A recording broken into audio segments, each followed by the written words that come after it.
तो आज 22 जुलाई के कुछ इम्पॉर्टेंट आर्टिकल्स, न्यूज़ एडिटोरियल और इम्पॉर्टेंट न्यूज़ की बात करेंगे। देखिए, आप इस न्यूज़ को 2x करके सुन सकते हैं। बाकी आप इसका ज़्यादा नोट्स बनाने के पीछे नहीं जाना है आपको बस बेसिक ये करना है कि कॉन्सेप्ट पे क्लियरिटी रखना है, और जो समझ में नहीं आएगा आप कमेंट में क्वेश्चन कर सकते हैं, मैं उसको क्लैरिफाई करूँगा। ठीक है, और ये न्यूज़ को आप खुद से भी पढ़ने की थोड़ी सी कोशिश करिए, तभी आपको और अच्छे से समझ में आएगा। देखिए, पहला न्यूज़, अभी एक से लेके आपको यहाँ तक 4-5 न्यूज़ केवल आपको मणिपुर के ही देखने को मिलेंगे। देखिए, पहले न्यूज़ में ये बताया गया है कि एक वुमेन का जो एक हाउस था कुकीज़ टाइप का, उस हाउस को जला दिया गया। उसमें कुछ वुमेन थी और कुछ लोग थे वो पे, उन लोग अब जलाया गया तो ऑब्वियस सी बात है कुछ लोग ऐसे ही थे वहाँ पे उस घर में, उन लोग को पता नहीं था। वहाँ इतना प्रोटेस्ट हो रहा था, इतनी चीज़ें आपको पता ही है, कुकीज़ और मेथीस ट्राइब के बीच में चल रहा है, तो ये जलाने के वैसे कुछ लोग के डेथ भी हुए हैं। तो फिर ये बातें थी। अगला न्यूज़ आपको ये है, इसमें क्या है कि मणिपुर में जो वायलेंस हो रहा है, तो अभी ये कुछ वीडियो जो वायरल हुआ है आपने देखा ही होगा, जो न्यूड वुमेन को उनके पीछे जो बहुत सारे लोग जा रहे हैं। तो इस वीडियो को, ये काफ़ी हॉरिबल वीडियो था, आपको पता ही होगा, ये बहुत सर्कुलेट कर रहा था इंटरनेट पे। तो उसको लेके अभी 2-3 न्यूज़ आए हुए हैं। तो इसमें भी देखिए यही है कि कुकी ट्राइब के जो कुछ लोग हैं वो जंतर मंतर पे प्रोटेस्ट कर रहे हैं। कुछ दिन पहले ही बात थी कि मेथीस ट्राइब ने भी प्रोटेस्ट की बात इसे की है। फ्राइडे को ये स्टेटमेंट आया मेथीस हेरिटेज सोसाइटी का, और जो क्रिश्चियन एसोसिएशन जो मेथीस पर्सन है उन्होंने भी प्लान किया था प्रोटेस्ट का जुलाई 15 को, तो उन लोगों को परमिशन नहीं मिला था। तो अभी वो स्टेटमेंट दिए हैं कि मेथीस को वही प्रोटेस्ट का परमिशन नहीं मिला, और अभी कुकीज़ ट्राइब के जो लोग हैं उनको परमिशन दे दिया गया प्रोटेस्ट करने का। तो ये बात भी चल रहा है। फिर अगला न्यूज़ ये है कि जो आपके अपोजिशन पार्टी के जो लीडर हैं, वो जैसे कि आपको पता है मणिपुर में जो है आपका रूलिंग पार्टी का गवर्नमेंट है, वहाँ पे बीरेन सिंह जो कि हैं बीजेपी पार्टी के हैं। तो अभी वहाँ पे क्या हो रहा है कि जो भी ये वायलेंस हो रहा है, तो जो अपोजिशन है वो डिमांड कर रहा है कि वहाँ पे प्रेसिडेंट रूल लागू होना चाहिए। तो यहाँ पे तो इसमें हम लोग प्रेसिडेंट रूल की बात करेंगे, क्योंकि इस न्यूज़ में और कुछ यही नहीं है बस, क्योंकि अब ये अपोजिशन पार्टी और रूलिंग पार्टी के बीच में क्लैशेस है, उसमें हमारे पढ़ने के लिए तो कुछ है नहीं। बस हाँ, हमारे पढ़ने के लिए क्या है कि इसमें ये लोग बात किए प्रेसिडेंट रूल का। तो प्रेसिडेंट रूल हम एक बार रिवाइज़ कर सकते हैं। तो प्रेसिडेंट रूल क्या है? आर्टिकल 356, ठीक है, प्रेसिडेंट रूल होता है।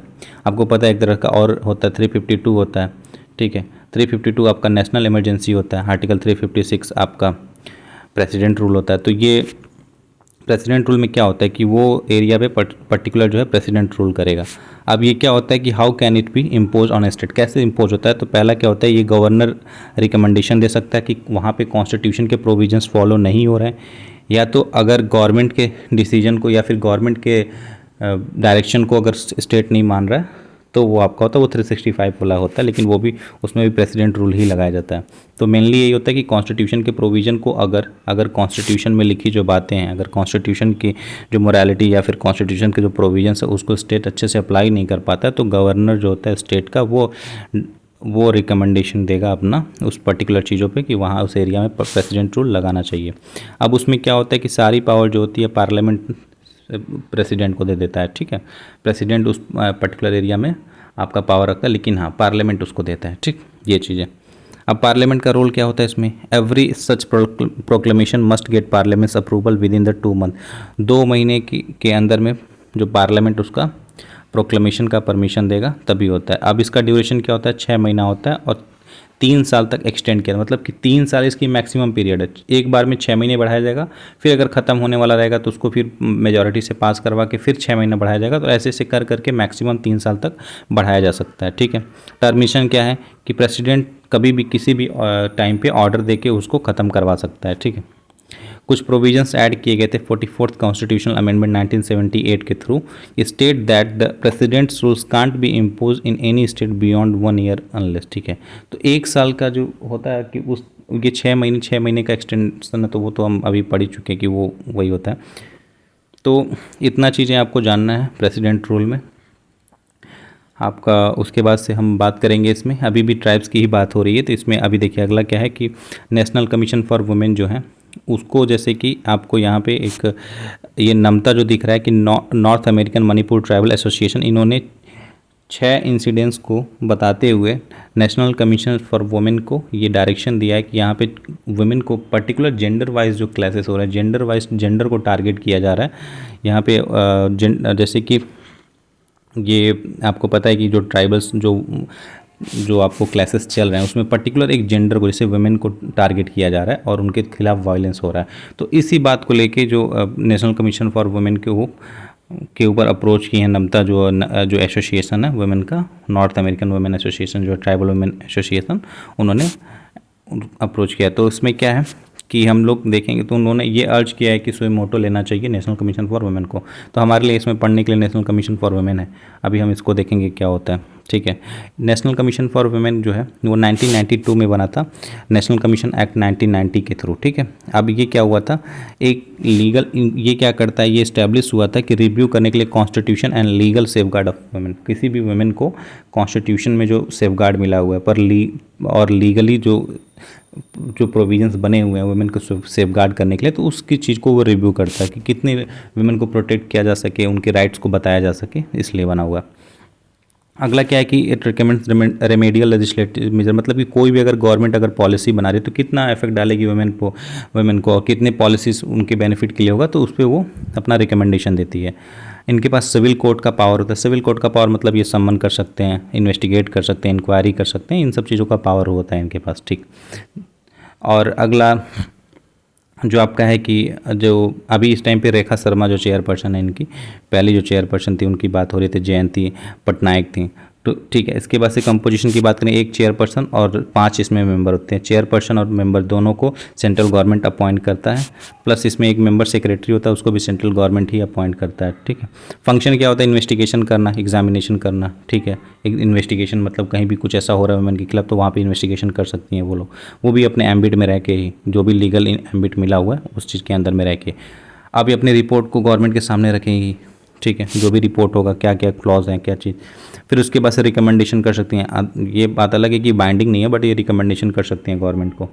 फिर जो वायलेशन हुआ उस केसेस को देखेंगे, हैंडल करेंगे। फिर उसके बाद सुमोटो कर सकते हैं। सुमोटो मतलब कि खुद से अगर कोई एप्लीकेशन नहीं किया, फिर कोई अप्रोच नहीं किया है इनके पास, ये खुद से भी सुमोटो कर सकती हैं। कोई ऑफेंस हो रहा है वुमेन के खिलाफ तो ये खुद से वो चीज़ पे रजिस्टर केस कर सकती हैं। वो चीज़ें रिसर्च एंड इंस्पेक्शन कर सकती हैं, जाँच कर सकती हैं कि क्या कहाँ पर वो चीज़ें हो रही है वुमेन के जगह पे, हर जगह पे, जैसे जहाँ जिस डायरेक्शन में कहीं पे भी, या फिर सोशल पब्लिक हो गया या फिर डोमेस्टिक वायलेंस हो गया, तो वहाँ पे वुमेन की क्या दशा है उस चीज़ का।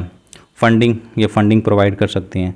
लीगल इंटरवेंशन थे कि पारिवारिक महिला लोक अदालत जो कि नेशनल कमीशन फॉर वुमेन बनाया हुआ है, वो भी क्या होता है कि केस को और अच्छे से हैंडल करने के लिए, केस को और ज़्यादा जल्दी करने के लिए वो चीज़ें बनाई गई थी, ताकि इन लोग का जो लूप होल बचा हुआ है उसको भी क्लियर किया जा सके। ठीक, ऑब्जेक्टिव क्या है इनका, ऑब्जेक्टिव ये है कि सेफ गार्ड प्रोवाइड करना वुमेन को, ये वायलेशन जो भी हो रहा है उनके उनके राइट को अगर अच्छे से नहीं दिया जा रहा है या कहीं भी उनके राइट का वायलेशन हो रहा है तो उनको देखती हैं ये वे। फिर उसके बाद से एडवाइस करती हैं गवर्नमेंट को, पॉलिसी जो वुमेन को अफेक्ट करती है उस पॉलिसी को अच्छे से बनाया जाए। ड्रॉबैक ये है कि अब इनका सजेशन होता है, ये रिकमेंडेशन तो बाइंडिंग होता नहीं है गवर्नमेंट पे, तो एक तरह से रिकमेंडेशन ही रह जाता है, तो कुछ ऐसा इम्पैक्ट नहीं डालता अगर कोई ऐसा मैटर हो जो पॉलिटिकली गवर्नमेंट अगर चाहती है वो नहीं इम्प्लीमेंट करवाना तो। प्लस फंड की जो बात है वो भी, इनको फंड क्या होता है कि अब ये सेंट्रल गवर्नमेंट देती है तो उस पर डिपेंड करना पड़ता है।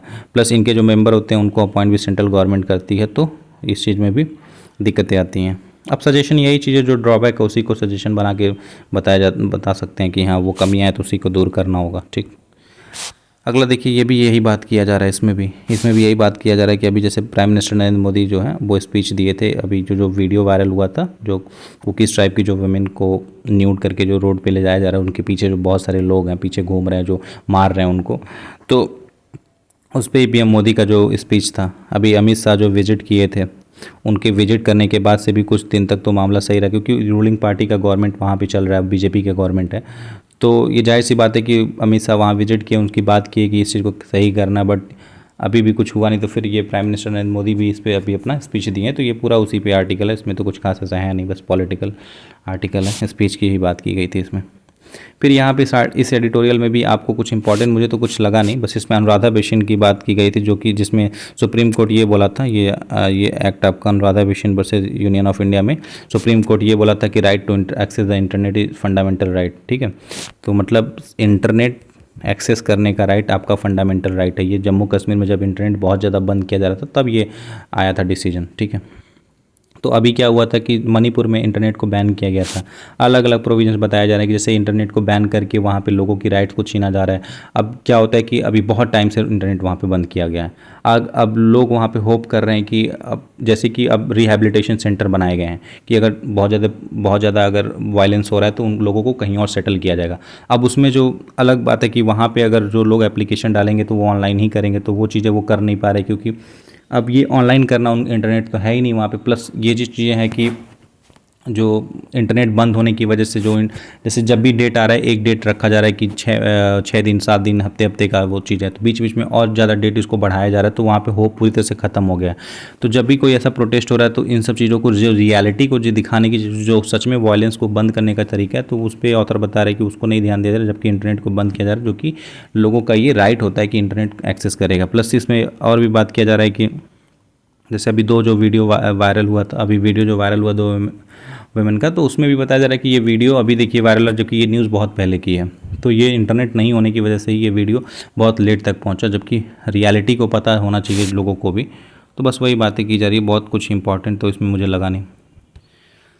अभी ये देखिए जो प्रेसिडेंट हैं आपके श्रीलंका के, वो अभी इंडिया में विजिट किए हैं, विक्रमसिंघे। उन्होंने उसमें रानिल विक्रमसिंघे के से जो पीएम मोदी की मीटिंग हुई है उस पर कुछ बात हुआ कि जैसे इंडिया का बहुत सारा प्रोजेक्ट श्रीलंका में चल रहा है, प्लस श्रीलंका भी इंगेज करता है इंडिया के साथ। तो अब ये है बात चल रही है कि जैसे 13 अमेंडमेंट की बात हो रही है। अब 13 अमेंडमेंट की पहले हम लोग देख लेते हैं क्या था। 1987 में जब राजीव गांधी की गवर्नमेंट थी और जयवर्धने वहाँ पे JR जयवर्धने की गवर्नमेंट थी, वहाँ प्रेसिडेंट थे, तो इन दोनों ने मिल के, जैसे श्रीलंका में क्या है कि आपके कुछ तमिलियंस रहते हैं और सिन्हलाज रखते हैं। जो तमिलियंस हैं वो नेटिव ट्राइब्स हैं इंडिया के, और वो वहाँ पे प्लांटेशन वर्किंग के लिए ब्रिटिश उनको ले गई थी वहाँ तमिल में, वहाँ श्रीलंका में, तो वो वहीं पे बस गए थे। ठीक है, अभी ये अब जो दो अलग अलग एथनिक ग्रुप हैं तो वायलेंस तो होगा ही होगा, क्योंकि दोनों को आइडियोलॉजी मिलेगा नहीं। तो अब इस इशू को रिजॉल्व करने के लिए, क्योंकि तमिलियंस जो हैं वो इंडियन नेटिव ट्राइब्स हैं, तो नेटिव्स लोग हैं, तो अब उनके इशू को रिजॉल्व करने के लिए गवर्नमेंट इंडिया की तो उसमें इंटरफेयर करेगी ही। तो वही वो राजीव गांधी की जो गवर्नमेंट थी और वहाँ पे जयवर्धने की गवर्नमेंट थी, उन्होंने इशू को रिजॉल्व करने के लिए इस पे बात किया था। अब वहाँ पे देखिए national liberation tiger of Tamil Eelam, जो कि LTTE जो थी, वो सिविल वॉर वहाँ पे की थी इसी चीज़ के खिलाफ। तो इसी पे बातचीत हुआ था। अब देखिए बात उसमें यह है कि अब इसमें क्या पढ़ने लायक हमारे लिए क्या इंपॉर्टेंट है, 13th अमेंडमेंट में जो ये बात था कि ये तमिलियन और सिन्हलास के बीच में जो वहाँ की जो एथनिक ट्राइब्स हैं उनके बीच में जो प्रोटेस्ट चल रहे थे, जो सिविल वॉर चल रहे थे, उनको रिजॉल्व करने के लिए, ताकि उनको जैसे लोअर लेवल पे इनको पॉलिटिकल राइट मिल सके, तमिलियंस को सेल्फ डिटरमेंट हो सकें, इस वजह से ये 13th अमेंडमेंट लाया गया था। उसी को जोड़ देते हुए प्राइम मिनिस्टर नरेंद्र मोदी ने कि विक्रमासिंघे से बात किया उस पर्टिकुलर बारे में। ठीक है, तो ये पूरा वही है। प्लस तमिलियन जो है 200th एनिवर्सरी सेलिब्रेशन कर रहे हैं इस टाइम पे, क्योंकि उनको वहाँ पे गए हुए 200 साल हो गए, तो वो ये चीज़ें थी। ये देखिए आपका ये है कि वाराणसी कोर्ट ये परमिशन दे दिया ASI को कि वो आर्कियोलॉजिकल सर्वे ऑफ इंडिया को कि वो सर्वे करेगा ज्ञानवापी मॉस्क को। अब ज्ञानवापी मॉस्क का क्या ये मुद्दा है, जैसे 1991 का जो एक्ट था आपका प्लेसेस ऑफ वर्शिप एक्ट, इसमें ये लिखा गया था कि 1947 के बाद से इंडिया में जो चीज़ें जैसी हैं वैसी ही रहेंगी, उसको डिमोलिश नहीं किया जाएगा, उसको चेंज नहीं किया जाएगा। तो मतलब मंदिर है तो मंदिर ही रहेगा, मस्जिद है तो मस्जिद ही रहेगा। लेकिन जब ये एक्ट पास हुआ था उसके पहले से ही ये मुद्दा ज्ञानवापी का चल रहा था, इसलिए ये बहुत सारा प्रोटेस्ट इसमें चल रहा है। मजिस्ट्रेट के पास, जो वाराणसी के मजिस्ट्रेट है उनके पास ये मैटर गया था कि कोर्ट से ये चीज़ ट्रांसफ़र की गई थी। बहुत जगह पर ये इलाहाबाद कोर्ट में भी था, ये वाराणसी डिस्ट्रिक्ट कोर्ट में भी था, तो ये मैटर चल रहा था। अब उसी पर ये वाराणसी की जो कोर्ट है वो ASI सर्वे, जो आर्कियोलॉजिकल सर्वे ऑफ इंडिया है, उसको यहाँ पे सर्वे करने का परमिशन दे दिया है। अब यहाँ पे क्या, अभी फ़िलहाल यहाँ पे मॉस्क है, वहाँ पे एक पॉन्ड था जिसमें कि हिंदू लोग कम्युनिटी का मानना है कि वो एक शिवलिंग है, और जहाँ मुस्लिम कम्युनिटी का मानना है कि वो एक पॉन्ड है और वो एक फव्वारा टाइप का जगह है। ठीक है, तो इस चीज़ पे डिस्प्यूट हो रहा है। तो ये जो प्लेसेस ऑफ वर्शिप एक्ट 1991 जो पास हुआ था, तो उसके पहले ये इसका मुद्दा चल रहा था।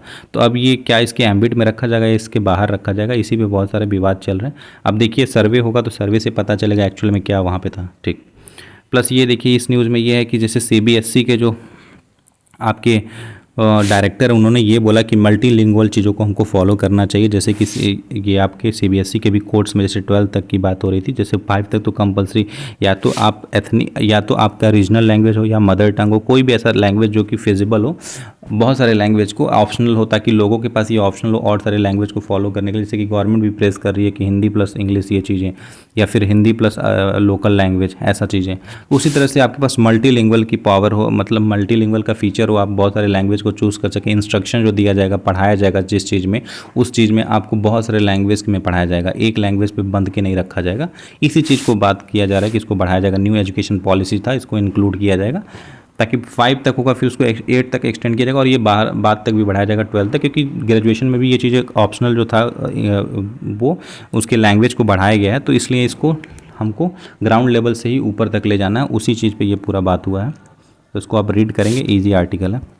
प्लस ये देखिए कि जो अभी लैंडस्लाइड हुआ है महाराष्ट्र में बारिश की वजह से, अब देखिए बारिश में क्या होता है कि जो कुछ मिट्टी ऐसी होती है जिनके नीचे से जब वहाँ पेड़ ओड़ होते हैं तो वो जब हट जाते हैं तो वहाँ पे इरोजन होता है, उस मिट्टी के नीचे का जो एरिया होता है वो बहुत उसके डेब्रिज जो होते हैं फिसल जाते हैं, इसलिए पूरा ऊपर की ज़मीन जो होती है खिसक जाती है, इसी को लैंडस्लाइड बोलते हैं। ये देखिए इमेज, इसमें पता चलेगा आपका, ये डेब्रिज जो देख रहे हैं इसके नीचे का जो एरिया होगा ये वीक जोन हो जाएगा, और ये ऊपर से जो डेब्रिज होगा वो, अब ये इसमें पेड़ देखिए, यहाँ पेड़ है तो इसको जकड़ के रखा है मिट्टी को, लेकिन यहाँ पे क्या है कि जब ये चीज़ें हट जाती हैं तो ये जब बारिश होता है तो ये जो नीचे का जो एरिया होता है, ये मिट्टी जो होती है ये अपने प्लेसेस से हट जाती हैं, इस वजह से पूरा ये ऊपर का जो भार होता है वो फिसल जाता है। ठीक है, ये landslide is a general term for a type of slope failure involving an instantaneous collapse of a slope and movement along a generally flat sliding plane. तो यही वही चीज़ है, ये सिंपल है, ये इस इमेज से पता चल जाता होगा आपको। ये देखिए नॉर्मल है, ये आपका लैंडस्लाइड का इमेज है। ठीक, अगला न्यूज़ बात करेंगे आपका, कि देखिए आईटी मिनिस्ट्री जो थी वो बोलें कि आर्टिफिशियल इंटेलिजेंस क्या होता है कि हम किसी मशीन को ह्यूमन की तरह से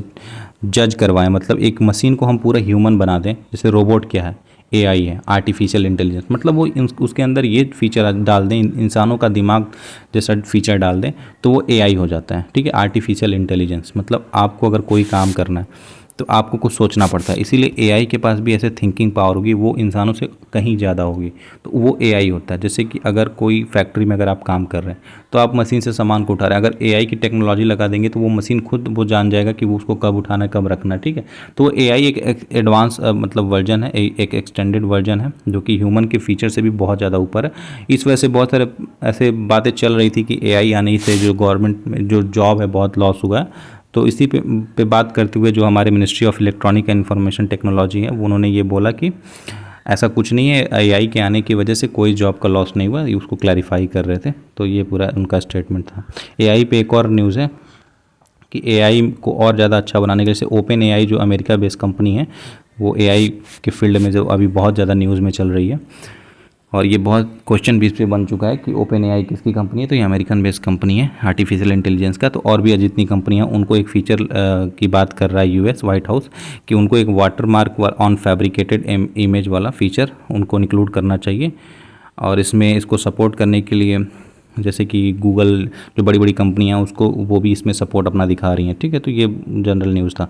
अगला ये है कि जैसे आप न्यूज़ सुने होंगे कि जीएसटी के अंदर में जैसे गैम्बलिंग क्या होता है, स्टेट सब्जेक्ट होता है। ठीक है, ऑनलाइन हो या ऑफलाइन हो। अगर गैम्बलिंग को बहुत सारे स्टेट अब प्रोहिबिट भी किए हैं, लेकिन बहुत सारे स्टेट प्रोहिबिट नहीं किए। जैसे गोवा का तो बिजनेस ही गैम्बलिंग से चलता है, तो वो नहीं किया हुआ है। जैसे गैम्बलिंग में क्या होता है कि या कोई भी ऐसा गेम होता है जो जैसे बोल सकते हैं कि जो एक होता है गेम ऑफ चांस और एक होता है गेम ऑफ स्किल। ठीक है, गेम ऑफ स्किल में क्या होता है, दिमाग से खिलाता है। गेम ऑफ चांस मतलब कि लक वाला चीज़, तो गेम ऑफ चांस को बैन किया गया। गेम ऑफ स्किल जो होती है उसको ही आप मतलब परमिशन दे सकते हैं। तो स्टेट गैम्बलिंग में के अंदर में कुछ गेम ऑफ स्किल को परमिशन देती है, जैसे कि मान लीजिए कोई ऐसा गेम हुआ उसको गेम ऑफ स्किल के अंडर में डाल के तो उसको परमिशन दे सकती है। तो अभी न्यूज़ में ये है कि जीएसटी के अंदर में गैम्बलिंग को लाया जाएगा, जिसकी वजह से क्या हुआ कि बहुत सारी कंपनियां प्रोटेस्ट कर रही हैं।